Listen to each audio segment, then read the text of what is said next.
नमस्कार दोस्तों। राहुल गांधी कहते हैं जातिगत जनगणना होनी चाहिए। राहुल गांधी कहते हैं आर्थिक सर्वे होना चाहिए। राहुल गांधी कहते हैं पिछड़ों, दलितों, आदिवासियों, अल्पसंख्यकों और इन सब को इनका हक मिलना चाहिए जो हक मारा गया है। इस पर नरेंद्र मोदी कहते हैं कि कुछ लोग देश के टुकड़े टुकड़ों में बांटना चाहते हैं और हमें उसे रोकना है। आदित्यनाथ कहते हैं कटोगे तो बटोगे। नरेंद्र मोदी कहते हैं बटोगे, एक रहोगे तो सेफ रहोगे। अजीब तरह की स्थिति है। आखिर आप संदेश क्या देना चाहते हैं? सवाल यहां पर है। और सवाल यह है कि राहुल गांधी क्या यह जब कहते हैं जातिगत जनगणना हो, आर्थिक सर्वे हो, तो क्या वो बांट रहे हैं? क्या वो तोड़ रहे हैं? नहीं, बिल्कुल नहीं। क्यों इसकी जरूरत है? मेरे कई ब्राह्मणवादी मित्र, कई जो कहेंगे सवर्णवादी मित्र, वो मुझसे कहते हैं आप तो ब्राह्मण हो, उच्च कुल के ब्राह्मण हो, उसके बाद आप इसका समर्थन करते हो, आप कहते हो कि नहीं होना चाहिए। क्यों आप ये कहते हो? निश्चित रूप से सवाल होता है कि आप क्यों लड़ रहे हो इसके लिए। तो मैंने कहा क्या राहुल गांधी सवर्ण नहीं है? वो भी तो लड़ रहे हैं। तमाम सारे वो लोग हैं जो इसके लिए लड़ रहे हैं। उन्हें न कोई रिजर्वेशन का लाभ मिलना है, न इससे कोई और लाभ मिलना है, उन्हें न कोई फायदा होना है। वो लड़ रहे हैं। क्यों? क्योंकि उनके मन में न्याय है। और क्यों ये होना चाहिए, इसका उदाहरण बता देता हूं कि इसकी वजह क्या है। एक जगह है दक्षिण भारत में, एक जिला है मांड्या। उस जिले में एक गांव का मंदिर था, वो जीर्ण शीर्ण हो गया था। तो कांग्रेस पार्टी के जो वहां पर एमएलए थे, उन एमएलए साहब ने, पूर्व एमएलए, उन्होंने उसकी मरम्मत कराई और उसका जीर्णोद्धार कराया। और जब उन्होंने जीर्णोद्धार कराया, जो शहर से सिर्फ 13 किलोमीटर दूरी पे था, और जब इस मंदिर का उन्होंने काल भैरेश्वर नाम था मंदिर का, और ये बड़ा मंदिर था, तो इसको उन्होंने कराया। और ये सैकड़ों साल पुराना मंदिर। तो जब वो इसको कराते हैं और ये करके एक बेहतर तरीके से पैसा लगा करके करते हैं, तो उनका मानना था कि इसमें दलितों को भी आने की अनुमति मिलनी चाहिए। तो कांग्रेस के एमएलए साहब ने, जो पूर्व एमएलए हैं, उन्होंने इसे जब कहा कि इसमें आना चाहिए, तो वहां के कथित ब्राह्मणवादी, सवर्णवादी और ये सारे लोगों ने विरोध कर दिया। मारामारी की नौबत आ गई।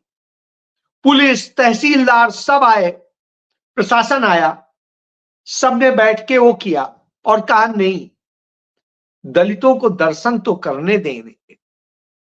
आप ये सोचिए, उस मंदिर का जब जीर्णोद्धार हो रहा था तो तमाम दलित उसके लिए काम कर रहे थे। लेकिन जब मंदिर में पूजन अर्चन की बात आती है, तो साहब दलित नहीं जाएगा, दलित दर्शन नहीं करेगा, दलित मंदिर के भीतर नहीं जा सकता है। सोचिए किस तरह की सोच है। तो जब इस तरह की सोच हो, तब जरूरत होती है उस जातिगत जनगणना की, तब जरूरत होती है संवैधानिक संरक्षण की, तब जरूरत होती है। मैं अपने ही एक परिवार के कुछ लोगों के बारे में बताता हूं। कुछ खाने पीने का कुछ सामान था, किसी मोहम्मदन व्यक्ति ने बड़े प्यार से उसे बनाया था, और उसने बना के वो उनके घर में दे के गया। और जब वो दे के गया, तो साहब एक दो लोगों ने खाया, कहा नहीं बहुत स्वादिष्ट है। तभी एक तीसरे ने, जिन्हें पता था, उनका अरे उनके जो मोहम्मदन है उनके घर में बन के आया है।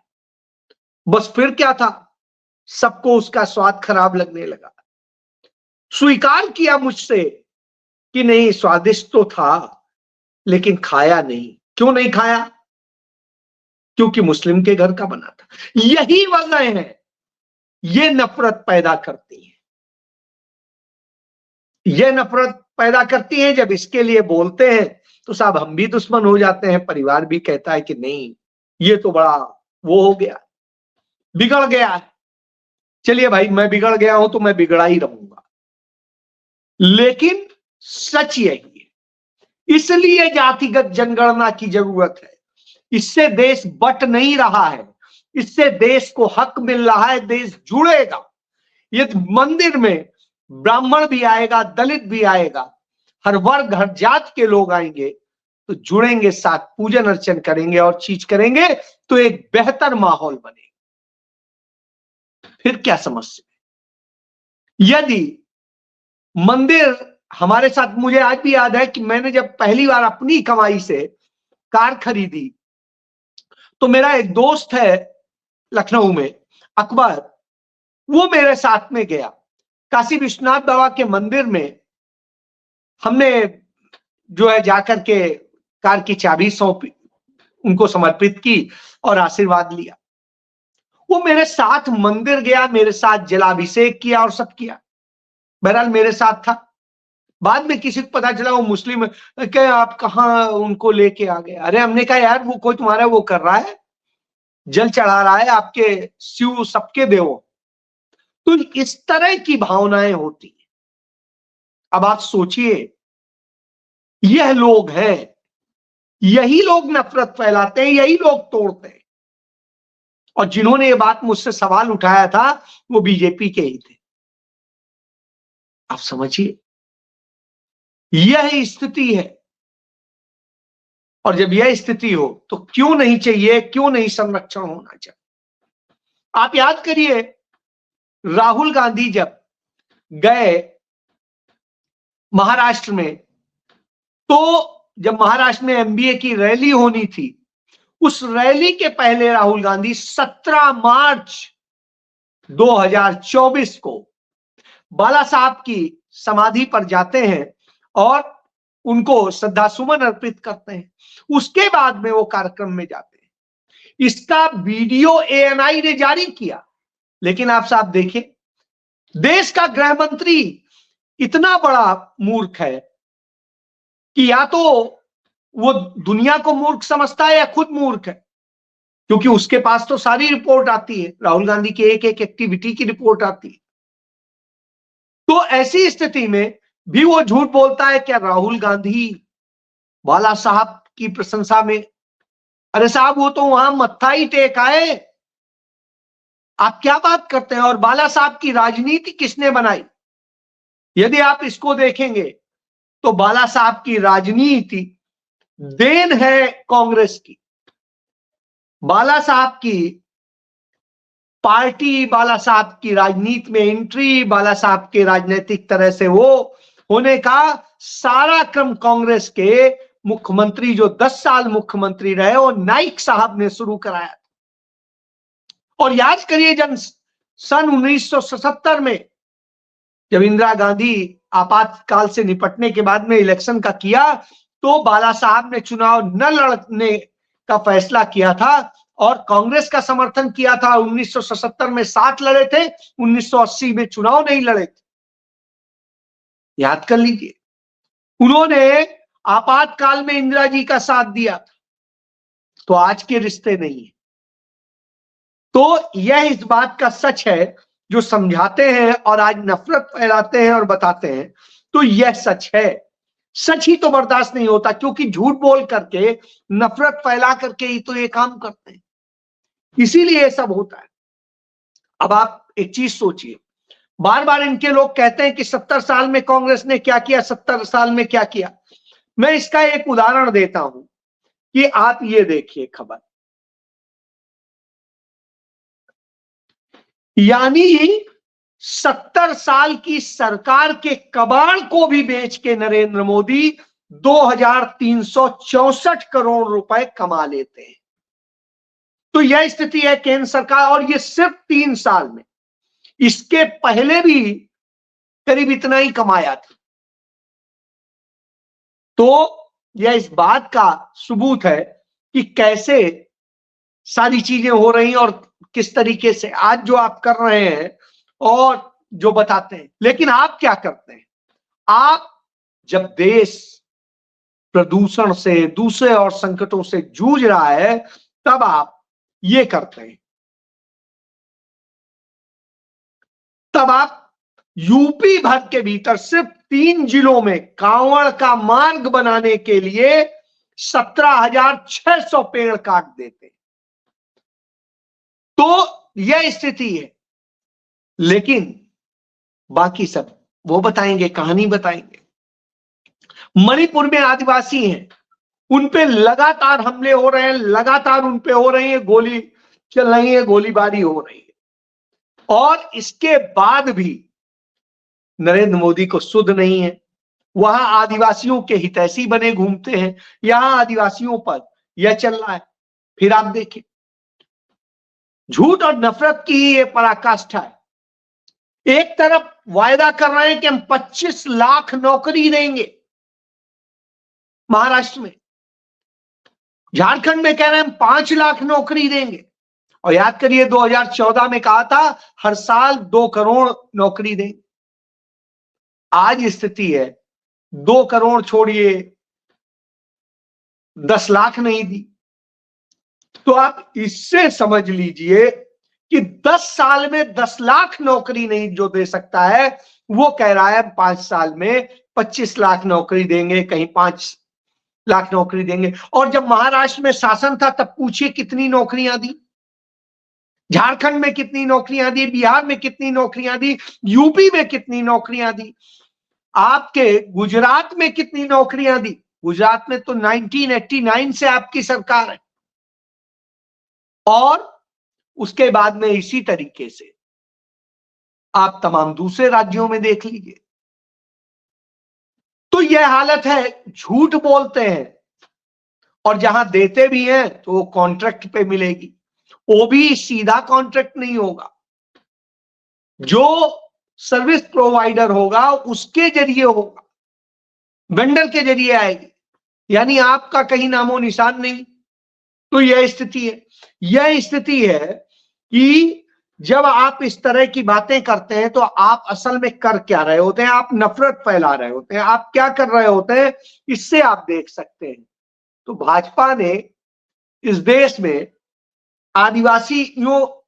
आदिवासियों की जो बेटियां हैं उनकी इज्जत लूटी भाजपाइयों ने, खिलाड़ियों के मेडल छीने, उनके साथ यौन शोषण किया, ओबीसी के साथ में इसी तरीके से हुआ, कैसे कैसे उनके साथ पूरा अत्याचार हुआ है, और इसी तरीके से दलित लड़कियों की साड़ी भी उतारी और जाने क्या क्या कुकर्म किए गए। और रोज ब रोज इस तरह की घटनाएं हो रही, इस तरह की घटनाएं हो रही हैं कि अपने आप में दर्दनाक है। तो मोदी क्या करते हैं? मोदी करते हैं इंडोनेशिया से खराब स्तर का कोयला अदानी लेके आएगा, वो भारत में खपा दिया जाएगा, महंगे दाम पे ले लिया जाएगा, मुसलमान कह के आपको भड़काया जाएगा, आपके साथ किया जाएगा, लेकिन खुद लूट का गणित बनाया जाएगा। उदाहरण दे देता हूं, एक मजदूर था रघुवर दास, टाटा की कंपनी में जमशेदपुर में, भाजपा के साथ वो आया और उसके बाद में उसने मुख्यमंत्री रहते हुए लूट मचा दी। अब सोचिए, उस लूट मचा के आज वो राजा की तरह से रह रहा, इतना कुछ, खुद राज्यपाल भी। तो यह स्थितियां होती हैं, तो आप इससे समझिए। लेकिन आदिवासियों के जब आप हक की बात करते हैं तो आप क्या करते हैं कि जो मुख्यमंत्री हैं वहां के हेमंत सोरेन, उनकी पत्नी प्रचार के लिए जा रही होती है तो उन्हें रोक लिया जाता है, प्रचार के लिए नहीं 2-2 घंटे जाने दिया जाता है। मुख्यमंत्री रहे हैं हेमंत सोरेन, उनको रोक लिया जाता है, उनके हेलीकॉप्टर को उड़ने की अनुमति नहीं दी जाती। तो इस तरह से स्थितियां होती हैं। और फिर आखिरी चीज, जब बेरोजगारी की बात होती है तो साहब रोजगार देने के तमाम वायदे आप जब कर रहे हैं, तब यूपी में आरओ की परीक्षा को लेकर के तमाम स्टूडेंट, आज हजारों, करीब 50,000 स्टूडेंट इलाहाबाद में प्रदर्शन कर रहे थे। पुलिस ने किस बर्बरता से उन्हें पीटा है, किस तरह से खदेड़ा है, क्या क्या किया है, इसके उदाहरण आप देख के सोचेंगे कि ये है, ये देखिए। तो यह बताता है कि किस तरह के हालात आपने किए, कैसे बच्चे जो है किस तरह से, आप ये देख लीजिए, ये बच्चे आज मजबूर हैं, जब उन्हें अपने एग्जाम की तैयारी करनी चाहिए तब वो यह करने को मजबूर है, यह करने को मजबूर। तभी तो राहुल गांधी कहते हैं यह देश किसी एक का नहीं है, यहां के धर्म संस्कृति किसी एक की नहीं है, सब की है। यह देश सबके प्रयासों से बना है। इस देश की संस्कृति, सभ्यता, सारी चीजें सबके प्रयासों से बनी है। आपने तो सिर्फ उसे टुकड़े टुकड़े किया है। और टुकड़े टुकड़े करने वाला कौन है? नरेंद्र मोदी है, भारतीय जनता पार्टी है, आरएसएस है। आज मणिपुर टुकड़े टुकड़े हुआ पड़ा है, जम्मू कश्मीर टुकड़े टुकड़े हुआ पड़ा है। कल ही वहां पर एक हिमाचल का जाबाज लड़का शहीद हो गया, कई दर्जन भर जो है वो घायल हो गए हैं सेना के लोग। जेसीओ था वो लड़का। अब सोचिए उस परिवार की दशा, आप वो दशा सोचिए कि किस तरह के हाल में लाकर के खड़ा कर दिया है। तो आप किसको सेव करना चाहते हैं, किसको क्या करना चाहते हैं? असल में आपके लिए तो ये है, एक है तो सेफ है। कौन है ये आप देख लीजिए। इनके लिए आप काम कर रहे हैं, और जब इनके लिए काम कर रहे हो तो हर इस बात का सबूत है कि किस तरह से आप हैवानियत करते हैं, किस तरीके से करते हैं। आदिवासी बच्चियों के साथ इस तरह की घटनाएं होती हैं। तो ये सब चीजें हैं, इनको हमें समझने की जरूरत। इसलिए टुकड़े टुकड़े आपने किया है और बांटने का भी काम आप करते हैं। तो जब आप यह कर्म करते हैं, जिसे कुकर्म भी कह सकते हैं, तब आप सोचिए। आपको याद होगा पंडित जवाहरलाल नेहरू ब्राह्मण थे। मौलाना अबुल कलाम आजाद, जिनका आज जन्मदिन है, उनको सलाम करता हूं, नमन करता हूं। वो और गांधी जी एक साथ गुजरात में संघर्ष के लिए निकल रहे थे, कदम से कदम मिला रहे थे। कोई ये नहीं कह रहा था मैं ब्राह्मण हूं, कोई ये नहीं कह रहा था मैं मुसलमान हूं, कोई ये नहीं कह रहा था कि मैं बनिया हूं। और सब मिलके लड़े। नतीजतन भारत आजाद भी हुआ और एक अच्छा देश बना। दुनिया में जिसकी संस्कृति सभ्यता की बात हो रही थी, आज क्या बात होती है? आज बात भारत की पहचान है एक नफरत वाले भारत। ये मैं नहीं कह रहा हूं, इंटरनेशनल डेटा कह रहा, भारत सरकार के डेटा कह रहे। अपराधियों का, असुरक्षित भारत, जहां लड़कियां सुरक्षित नहीं है, एडवाइजरी तमाम देशों ने जारी की है। और इसके बाद में भ्रष्टाचारी भारत, नफरत वाला भारत। तो यह भारत आपने बना दिया है। तो असल में तोड़ आप रहे हैं, ये सब कर आप रहे हैं। इसीलिए मल्लिकार्जुन खड़गे कहते हैं कि कोई साधु संत कभी भी इस तरह की नफरत वाली, तोड़ने फोड़ने, कटोगे बटोगे जैसी बातें नहीं कर सकता। ये करने वाले निश्चित रूप से वही असल में सबसे गंदे लोग हैं। और ये वही लोग हैं जो ये काम करते हैं, अपने काम को न्यों बताते हैं। तो इसे जानने की जरूरत है। इसीलिए राहुल गांधी मोहब्बत की दुकान खोलते हैं, और मोहब्बत की दुकान ही देश को बचाएगी, आपको बचाएगी, आपके बच्चों का भविष्य बचाएगी। क्योंकि जो ये बच्चे लड़ रहे हैं कि रोजगार दे दो, ये आपके बच्चे हैं, ये किसी जाति धर्म के आधार पर मत।